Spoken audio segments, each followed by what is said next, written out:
ඉතින් මම ඊළඟට ඔබට කියලා දෙන්න යන්නේ කිසියම් සංඛ්‍යාවක එක් ඉලක්කමෙන් නිරූපණය වන අගය හඳුනා ගැනීම පිළිබඳව. මොකද මම කියලා දෙන්න යන්නේ නිරූපණය වන අගය. දැන් අපි බලමු මේ 25 කියන සංඛ්‍යාව ගත්තොත් 25 සකස් වෙලා තියෙන්නේ කොහොමද? එකේ ඒවා 5යි 10 ඒවා කීයද? දෙක. 10 ගොඩවල් දෙකකුයි නේද? එතකොට එකේව පහේ වටිනාකම 5යි. 10 ගොඩවල් දෙකක් කීයද පුතේ? 20යි. very good. එහෙනම් කොහොමද ඒක හැදෙන්නේ? 20 එකතු කිරීම 5 තමයි 25 කියලා නිර්මාණය වෙන්නේ. මේ තමයි පිහිටුවා ලියන විදිය. පැහැදිලිද නැද්ද? හරි. ඊළඟට ටීචර් ගන්නවා 364. මේ 4 කියන්නේ මොකද්ද? එකේ ගොඩ. 6 කියන්නේ 10 ගොඩවල්.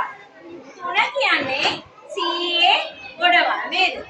එහෙනම් කියනවන 4 වටිනාකම නිරූපණය වන අගය කියන 4න් නිරූපණය වන අගය එකේව 4 4යි. very good මගේ පැටියෝ. 10 ගොඩවල් 6 හොඳයි පුතා කියන්න 60යි. හා බය නැතුව කියන්න. එතකොට 100 ගොඩවල් 3 300යි. 100 ගොඩවල් 3 එහෙනම් පුතේ අපි මෙහෙමයි කියන 100 ගොඩවල් 3ක් 300යි. 10 ගොඩවල් 6ක් 60යි. එකේ ගොඩවල් 4ක් 4මයි. පැහැදිලිද නැද්ද? 364 ඔන්න නිර්මාණය වන ආකාරය. පැහැදිලිද නැද්ද මගේ පැටව හැමෝටම මනුල්? තේරුණාද නැද්ද? දැන් ටීචර් ප්‍රශ්නයක් දෙනවා. පාසලේ සිටින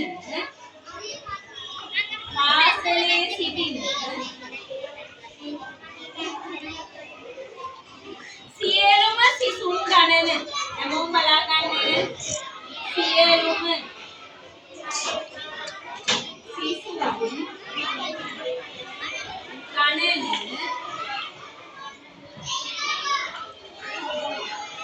පාසලේ සිටින සියලුම සිසුන් ගණන 1675. මෙන්න මේ සංඛ්‍යාව කොහොමද අපි විහිදුවා ලියන්නේ? කියන්න බලන්න මේ එකේව 5යි 10 ගොඩවල් 7යි 100 6යි 10 ගොඩවල් 1යි. එහෙනම් 10 ගොඩවල් එකේ වටිනාකම කීයද? අපි නිරූපණය වන අගය ලියමු. 10 එකක් 1000යි. 100ව 6ක් කියන 100 ගොඩවල් 6ක් 600යි. very good මගේ පැටියෝ. 10 ගොඩවල් 7ක් 70යි. එකේ ගොඩවල් 5ක් 10මයි. එහෙනම් අපි මෙන්න මේ නිරූපණය වන අගයන් ටික එක් ඉලක්කමෙන් නිරූපණය වන අගය තමයි වටිනාකම තමයි මේ විහිදුවා ලිවීමේදී අපිට දැක ගන්න පුළුවන් වෙන්නේ. එකේ ගොඩවල් 5 අපි මේ පැනනස් කරලා මාතරම මෙතන මේ මොකද ස්ථානීය අගයේ පෙත. මේ ස්ථානීය අගයේ පෙත මගේ පැටියෝ දිහා හැමෝම අපි මේ දිහා නැත්තම් කරන්න මගේ පුතාලගේ 1675 එකේ ගොඩවල් 5 මම මේ කොටුවේ ඉඳලා ලකුණු දෙනවා 10 ඒවා 10 ඒවා 7 70 100 ඒවා 600යි 10 ඒවා එකක් 1000යි බලන්න එකේ ගොඩවල් 5යි 10 ගොඩවල් 7ක් කීයද? ඔබට කවදාවත් බැරි වෙන්නේ නැහැ අදින් පස්සේ. 10 ගොඩවල් 7ක් කීයද? 70යි. 70යි. very good. 100 ගොඩවල් 6ක් 600යි. 600යි. 10 ගොඩවල් 1ක් 10 ගොඩවල් 1ක් සෙනෝලි 1000යි. පැහැදිලිද නැද්ද මගේ පුතාලට මේ ලකුණු කරපු විදිය? තේරුණාද නැද්ද මේක? එහෙනම් අපි මෙහෙම ලියමු. මේක එකෙන් දැක්වෙන අගය. එකෙන් දැක්වෙන අගය. දැක්වෙන අගය කියන්නේ පුතේ නිරූපිත අගය තමයි. මේ නිරූපණය වන අගයටම තමයි කියන්නේ මෙන්න මේ දැක්වෙන අගය කියලා. එහෙනම් ඔබ හඳුනා ගන්න. එකෙන් දැක්වෙන අගය කීයද? එකෙන් දැක්වෙන අගය කීයද? කීයද මගේ පුතේ? එකෙන් දැක්වෙන අගය 10යි. එහෙයිද? මේ 6ෙන් දැක්වෙන අගය කීයද? 6ෙන් දැක්වෙන අගය. very good මගේ පැටියෝ. 600යි. ඒ 600 ලියන්නේ කොහොමද අපි? මෙන්න මේ කෙලින් පුතේ 600යි. එහෙම නැතුව මෙතන 1000 ගොඩවල් පැත්තේ ලියන්නේ නෑ. පැහැදිලිද නැද්ද? 100 ගොඩින් තමයි පටන් ගන්නේ 600ය. පැහැදිලිද? මේ 7ෙන් දැක්වෙන අගය. 7ෙන් දැක්වෙන අගය. very good මගේ පැටාවෝ. 7ෙන් දැක්වෙන අගය. 70 ලියන්නේ මේ 10 ගොඩ කෙලින්. 70යි. 5ෙන් දැක්වෙන අගය.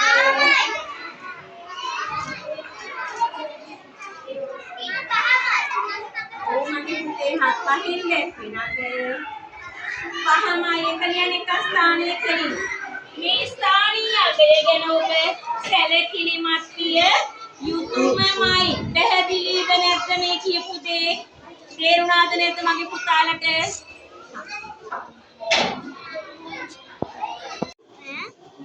හරි මගේ පුතේ දැන් ටීචර් කියලා දුන්නා කිසියම් සංඛ්‍යාවක එක් ඉලක්කමෙන් නිරූපණය වන අගය කොහොමද මේ ස්ථානීය අගය පෙතේ ලකුණු කරන්නේ කියලා. මගේ පුතාලා හැමෝම ලකුණු කරගත්ත නේද පොතේ?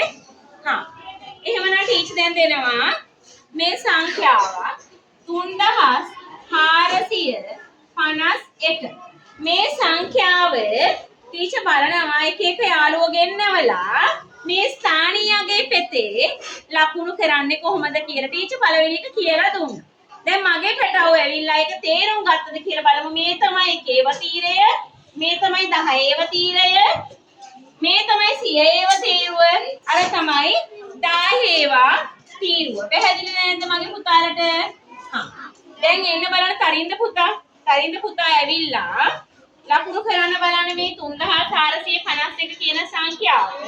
මුලින්ම එකේවා තීරයේ එක ලකුණු කරන්න. very good.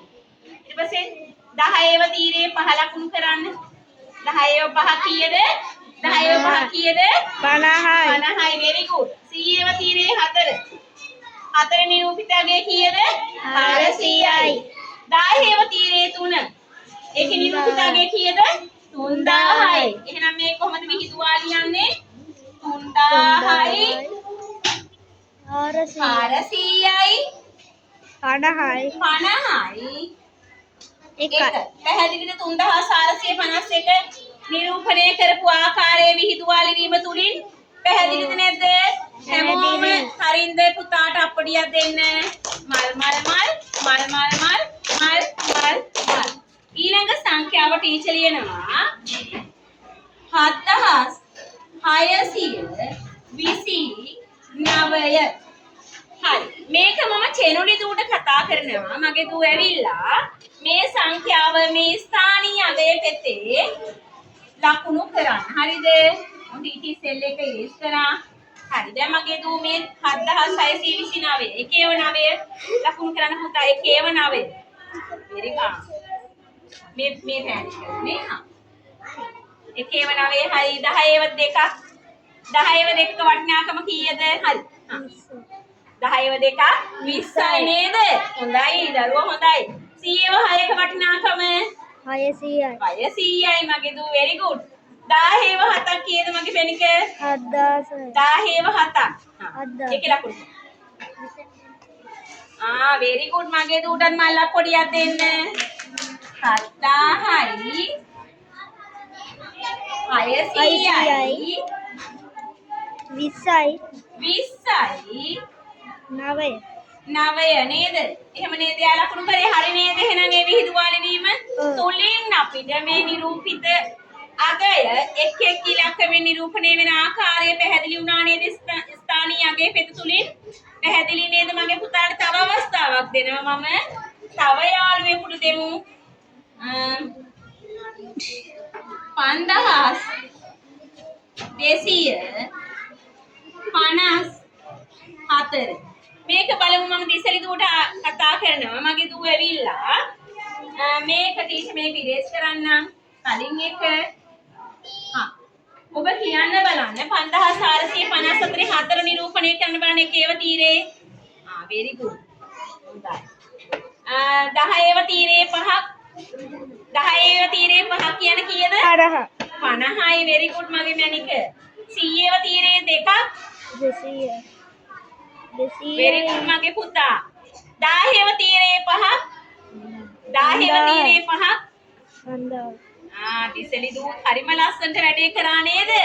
මල්ලක් පොඩියක් ගහමු අපේ දිසලි දූටත්. මල් ඊළඟ මේක ටීචර් නිරූපණය කරන්නම්. අරක 5000යි 200යි හැමෝම කියන්න 200යි 50යි 4 ඔන්න විහිදුවාලි වීමත් අපි මේ හරහා ඉගෙන ගන්නව නේද? විහිදුවාලි වීම තුලින් එක් එක් ඉලක්කමෙන් නිරූපණය වන අගය අපිට හඳුනා ගන්න පුළුවන් වෙනවා. ඒකට මේ ස්ථානීය අගය පෙත ලොකු උදව්වක් නේද අපිට කරන්න පැටියෝ? ටීචර් තව සංඛ්‍යාවක් කියනවා. 3422. ඔන්න ටීචර් ඒ දෙන සංඛ්‍යාව මම කතා කරන මගේ යාළුවා ඔචින්ත පුතා. ඇවිල්ලා ලකුණු කරන්න බලන්න මේක. එකේව තීරේ 2යි. very good මගේ පුතා. 10ව තීරේ 2ක් කියන්නේ කීයද? 20යි. තීරේ 2ක් 20යි. very good. 100ව තීරේ 4 400යි 400යි මගේ පුතේ. 10ව තීරේ 3ක් කියන්නේ 3000 oh wow very good නේද? very good මගේ පුතා. excellent. හොඳයි මල්ලා පොඩියක් ගහන යාට. කොහොමද අපි කරේ? 3000යි 400යි 20යි 2. පැහැදිලිද නේද මගේ පුතාලට? එහෙනම් දැන් ඕගොල්ලන්ට තේරෙනව නේද කිසියම් සංඛ්‍යාවක් දුන්නාම එක් එක් ඉලක්කමෙන් නිරූපණය වන අගය කොහොමද හොයන්නේ කියලා මේ ස්ථානීය අගය පෙත තුලින්. හොඳයි නේද? පාඩම හැමෝටම පැහැදිලි වුණා නේද? හරි මගේ පුතේ.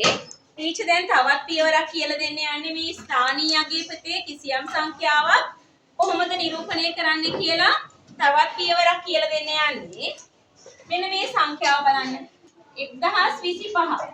බිංදුව යෙදෙන අවස්ථාවක කොහොමද මේ ස්ථානීය අගය පෙතේ ලකුණු කරන්නේ කියලා මගේ පුතාලා බලා ගන්න. එකේව 5ක් ලකුණු කරනවා අපි. එකේව තීරයේ 5. 10ව තීරයේ 2ක් කොහොමද ලකුණු කරන්නේ? 10ව තීරයේ 2 කියන්නේ දෙකේ වටිනාකම 20යි. 100ව තීරයේ බිංදුව. එහෙනම් අපි ලකුණු කරනවද?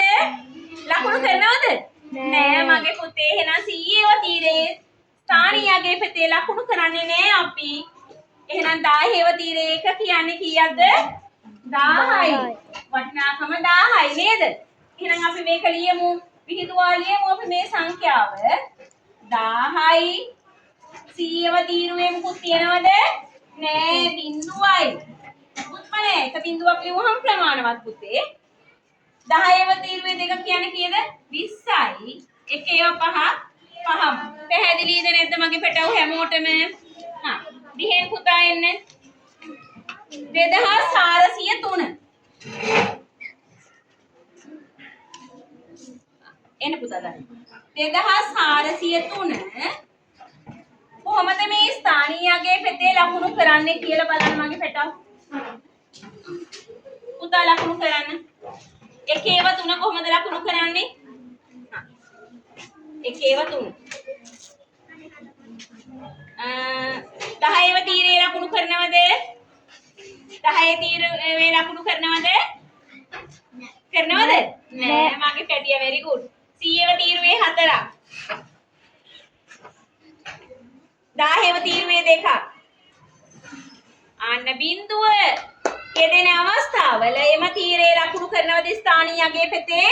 නෑ මගේ පුතේ. අපි විහිදුවා ලියද්දී ඒක මෙහෙමයි කරන්නේ. 10ව 2ක් 2000යි. 100ව 4ක් 400යි. 10ව නැති නිසා අපි බිංදුවයි කියලා ලියනවා. එක ඒවා 3ක්. පැහැදිලිද නැද්ද? ඊළඟට මම ලියනවා 6980. මෙන්න මේක ස්ථානීය අගය පෙතේ කොහොමද ලකුණු කරන්නේ කියලා අනේ තුජ පුතා එන්න. ඔයා ලකුණු කරන්න මේක. එකේව තීරයේ බිඳුවයි ලකුණු කරනවද? නෑ. 10ව තීරයේ 8යි. 10ව තීරයේ 8 කියන්නේ කීයද? 80යි. 100ව තීරයේ 9යි. 900යි. 900යි. very good පැටියා.